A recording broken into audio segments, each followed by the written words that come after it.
할렐루야. 우리가 삶을 살다 보면 분배하는 경우들이 많습니다.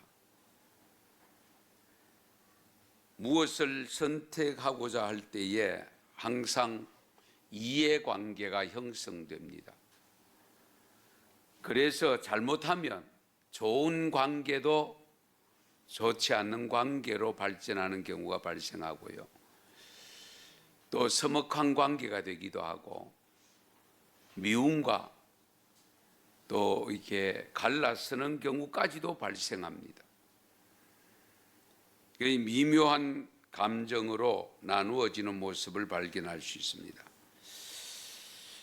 물론 누가 봐도 공정하게 분배하거나 지명된다는 것은 큰 무리가 없지만은 우리가 공정하게 나눈다는 것 자체가 어렵습니다. 쉽지 않습니다. 그래서 구약시대 대부분 보시면 선택을 해야 되는 일이 있을 때는 전부 제비뽑기입니다. 심지어 이스라엘 백성들이 가나안 땅에 들어가서 땅 분배를 할 때에 12지파잖아요. 네. 요셉의 두 아들이 두 지파가 돼서 레위 지파를 빼고도 12지파가 됩니다. 그래서 그 땅을 나눌 때 제비를 뽑습니다. 오늘 읽은 민수기 26장 전체를 살펴보면 1절에서 4절은 두 번째 인구조사를 명령하고 있고요. 1차 인구조사가 언제냐? 출애굽 후에 2년째 되던 해에 1차 인구조사를 합니다. 그런데 약 38년이 지나서 지금 이제 요단강만 건너면 가나안 땅에 들어가기 직전에 모압 평지에서 2차 인구조사를 합니다. 하나님의 명령으로 된 것인데 5절에서 51절까지가 각 지파별로 인구조사한 내용을 담고 있습니다. 그런데 여기 인구조사한 내용에서 1차 때의 인구조사한 내용하고 2차 때의 인구조사한 내용이 조금 차이가 있습니다. 우선은 7지파가 숫자가 증가합니다. 12지파 중에서 유다지파, 이사갈, 스불론, 므낫세, 베냐민, 단, 아셀 지파, 이 7지파는 수가 조금씩 증가했습니다. 좀 많이 증가한 것도 있고 5지파는 1차 때보다 감소를 합니다. 그 감소한 지파는 어떤 지파냐면은 르우벤 지파와 시몬 지파, 각과 에브라임 지파, 납달리 지파인데요. 이들이 감소했는데 전체 숫자를 보면 38년 약 40년 동안 광야 생활 지내오는 동안에 변동이 많지는 않습니다.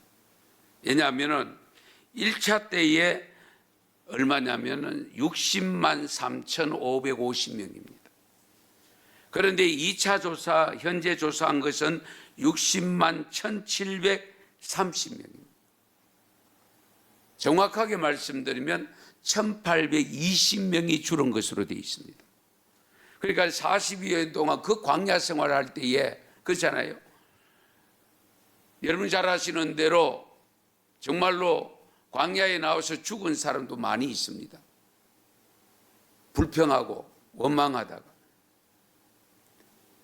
그 많은 사람들 중에서 결국은 불어난 인구가 전체 했을 때의 감소가 1,820명밖에 되지 않는다는 겁니다. 자, 그런데 하나님이 이와 같은 인구조사를 하게 하신 목적이 뭐냐? 요즘도 인구조사하면 쉽지 않은데 한번 생각해 보십시오. 그 옛날에 숫자 파악한다는 것이 쉽겠습니까? 그럼에도 불구하고 하나님께서 인구조사를 시키신 목적이 분명히 있는데 그 목적이 오늘 본문에 나타나 있습니다. 하나님은 인간의 마음을 정확하게 알고 계시는 분이기 때문에 조금이라도 불평거리가 생길까 염려하여 인구조사를 시도하신 거예요. 인구도 적은데 큰 땅 주고 좋은 땅 주고, 인구 많은데 좁은 땅 주고 이러면 불평이 생길 수밖에 없잖아요. 그래서 오늘 53절에 보면 명수대로 땅을 나누어 주어 기업을 삼게 하라. 명수대로, 숫자 파악된 대로, 인구대로. 그러면서 좀 더 구체적으로 설명하고 있는 것이 54절, 55절입니다. 같이 읽겠습니다. 수가 많은 자에게는 기업을 많이 줄 것이요 수가 적은 자에게는 기업을 적게 줄 것이니 그들이 계수된 수대로 각기 기업을 주되 오직 그 땅을 제비 뽑아 나누어 그들의 조상 지파의 이름을 따라 얻게 할지니라. 아멘. 인구수에 따라 많이 주고 적게 주는 것은 당연한데요, 땅의 질이 달라요. 옥토도 있고 척박한 땅도 있고 심지어 광야도 있고 수목이 있는 데도 있고 없는 데도 있고 내가 흐르는 데도 있고 그렇잖아요. 다양합니다. 그러면 이 지역을 정할 때 어떻게 정할 것이냐? 분량은, 면적은 인구수대로, 인구수에 따라 정했지만 그 부분을 놓고는 하나님께서 제비를 뽑도록 했습니다. 왜? 그래야 불평이 없기 때문에.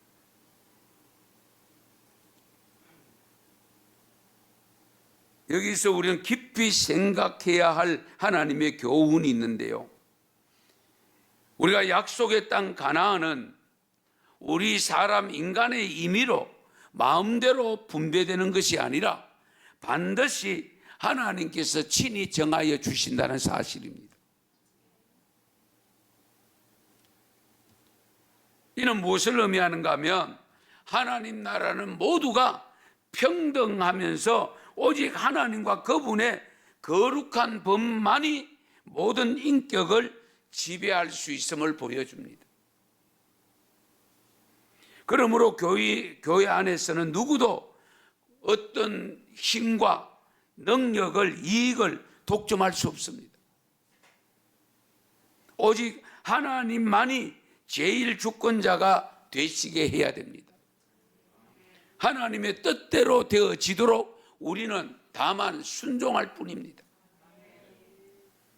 오늘 말씀대로 제비를 뽑아 결정하는데요, 땅의 분량은 인구수대로 했지만은 그 땅의 위치, 즉 질은 제비 뽑아서 선택하도록 했습니다. 왜? 다 같질 않으니까. 똑같은 질 같음이야 뭐 얼마나 좋겠습니까? 그런데 이 제비를 뽑아 결정하는 과정이 여기만 있는 것이 아니고 성경 곳곳에 있고요, 그 제비 뽑을 때에 하나님의 뜻이 완전히 100% 반영된다는 사실입니다. 100%. 여러분, 그래서 하나님이 결정한 것으로 받아들이기 때문에 불평이 없고 그냥 감사함으로 받을 수밖에 없는 겁니다. 하나님이 전혀 안 주면 어떻게 할 거예요? 그렇잖아요. 그런데 어쨌든 주시는데 다만 제비를 뽑아서 당첨된 것을 가져오기 때문에 불평해야 될 이유가 없고 그것이 하나님의 뜻이라는 거예요. 우리 예수님이 돌아가셨을 때에 그 못된 사람들이 옷을 나눌 때에 뭐 했습니까? 제비를 뽑아서 나눕니다.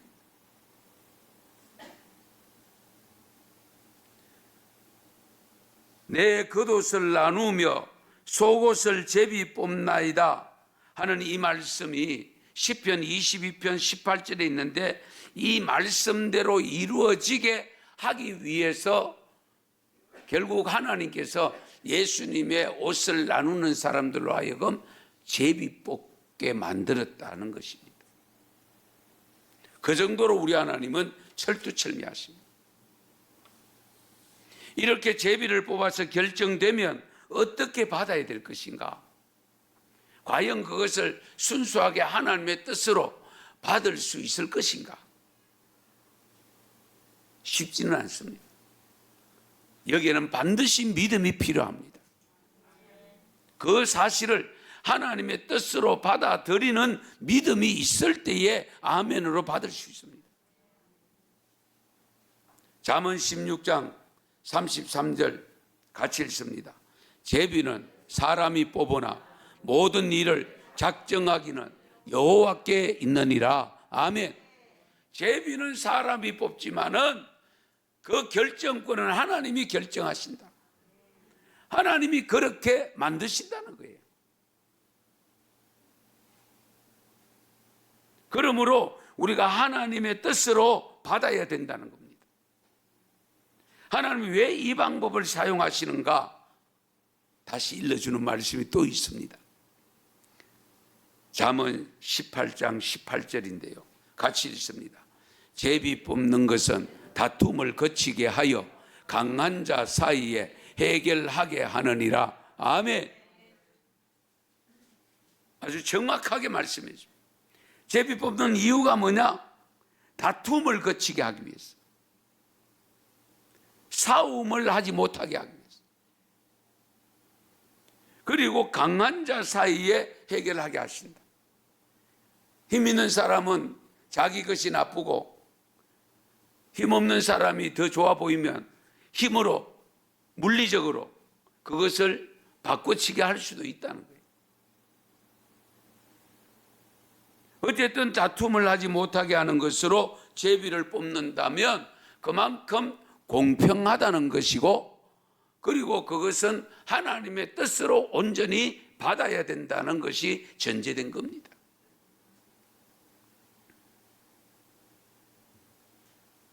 하나님이 하신 일인데 무슨 불평을 하겠으며, 하나님이 하신 일인데 어찌 원망을 할 수 있겠습니까? 다만 아멘일 뿐입니다. 이 구성한 찬양대 전체가 4,000명입니다.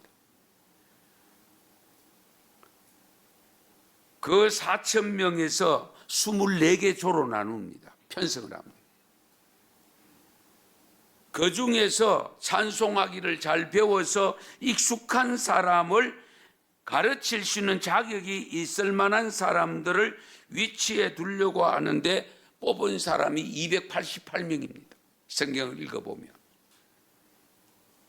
이들 중에서 결국 24개 조를 나눠서 24개 조의 한 개 조에 한 명씩 대표자를 24명을 뽑는데 제비를 뽑았다는 겁니다.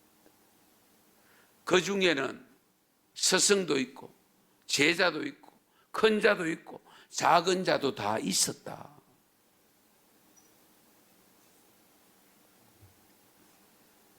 스승들만 모아놓든지, 그렇잖아요. 큰 자들만 모아놓든지, 그러면 이 제기를 좀 할 수 없을 텐데. 그런데 섞어서 했다는 겁니다. 그럼 무엇을 의미할까요? 우리가 실력이라는 차이는, 능력의 차이는 50보 100보입니다. 우리 사람의 기준으로 보니까 엄청난 차이인 것 같지만은 하나님의 기준으로 보면 55, 100보예요. 제가 늘 강조하잖아요. 63빌딩에 올라가서 보면 2m 키나 1m 50키나 똑같다니까요. 하나님의 시각으로 보면 박사나 문자를 모르는 사람이나 별로 다를 바가 없어요. 그걸 인정한다는 겁니다, 하나님은.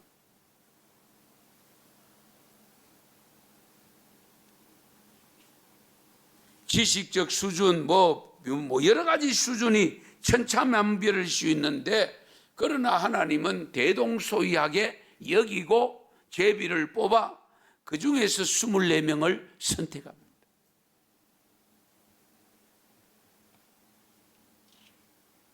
오늘날 한국 교회 안에서 담임 목사나 부교육자를 청빙할 때에 보면, 특히 우리 담임 목사를 청빙할 때 보면 어느 정도 규모가 있는 교회들은 이력서가 수십 통 들어오고요, 100통 넘게 들어오는 교회들도 있습니다.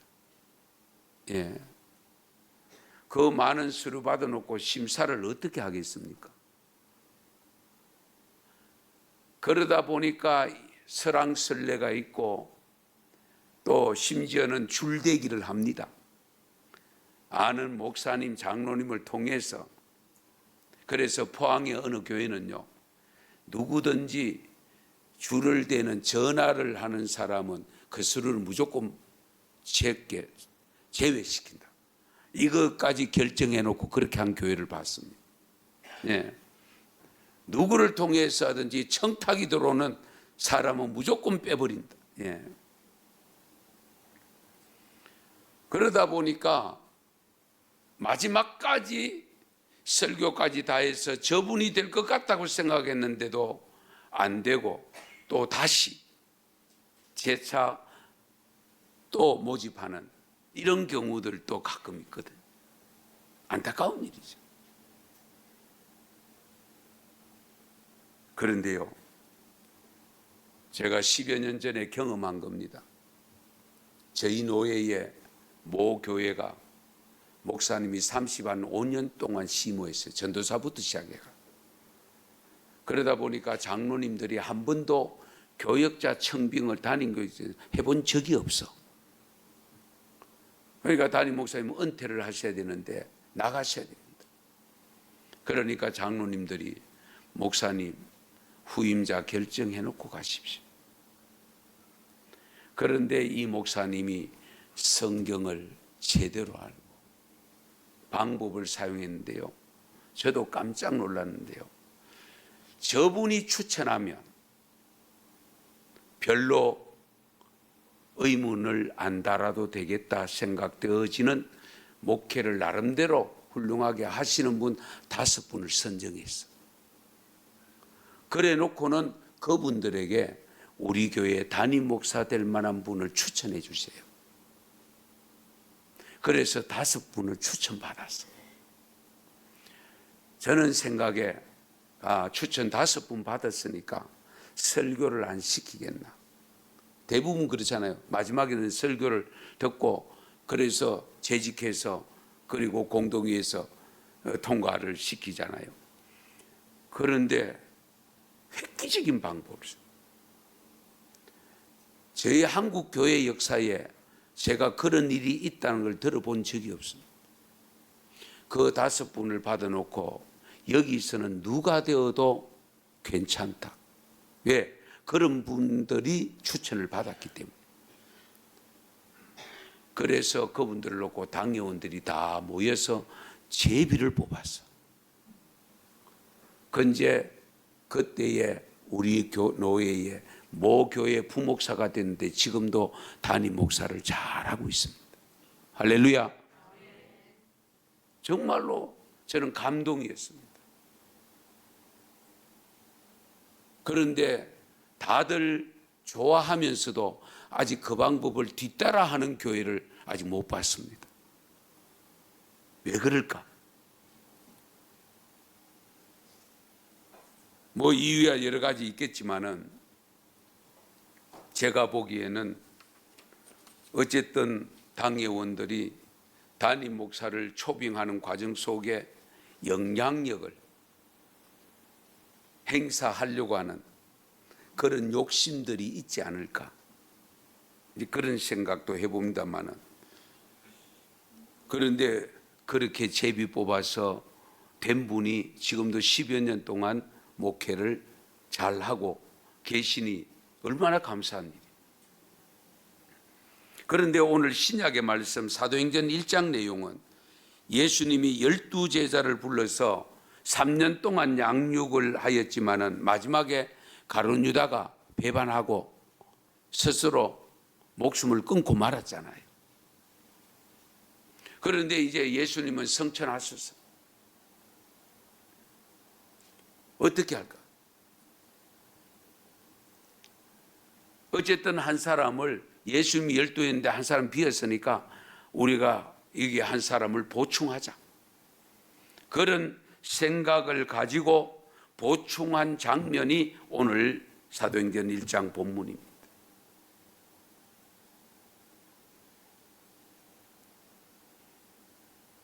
예수님이 제자들을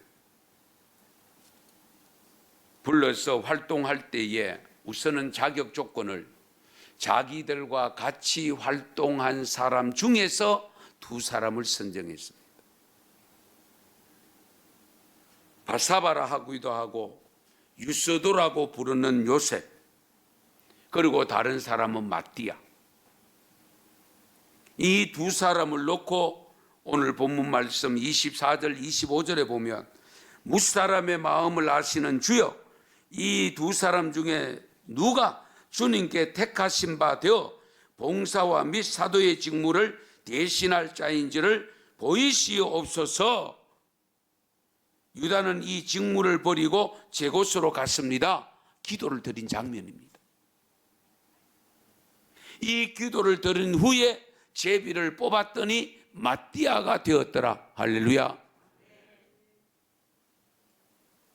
구약의 제비 뽑기와 초대교회에서 제비 뽑기를 통해서 우리에게 분명히 주시는 하나님의 메시지는 그 결과를 하나님의 뜻으로 받아야 한다는 것을 가르쳐 주고 있습니다. 하나님의 뜻이다. 한 번도 이 일을 제기한 곳이 없습니다. 그대로 받아들입니다.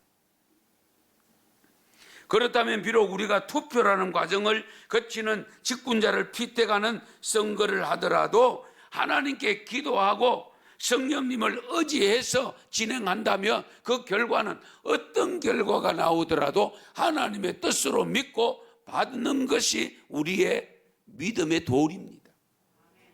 이 점을 우리가 분명히 아셔야 돼요.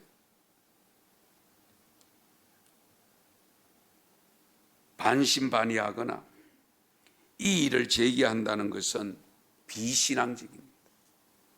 불신앙입니다. 성도 여러분, 우리가 인간의 기준을 최대한 줄였습니다. 다만 우리 교회가 소속된 교단이 있기 때문에 그 교단에서 정해놓은 거기에 해당되는 분들은 다 올렸습니다. 그것이 35세 이상, 세례받은 지 5년 이상 된 분들입니다.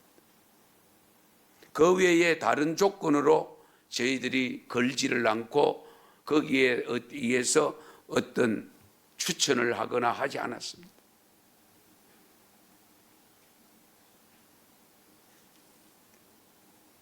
앞에서 역대상 25장에 보면 찬양대원 중에서 직임을 맡기는데도 큰 자나 작은 자나 스승이나 제자를 막론하고 다 같이 제비 뽑아 직임을 얻게 하셨다면 우리가 생각하는 차이는 있을 수 있습니다.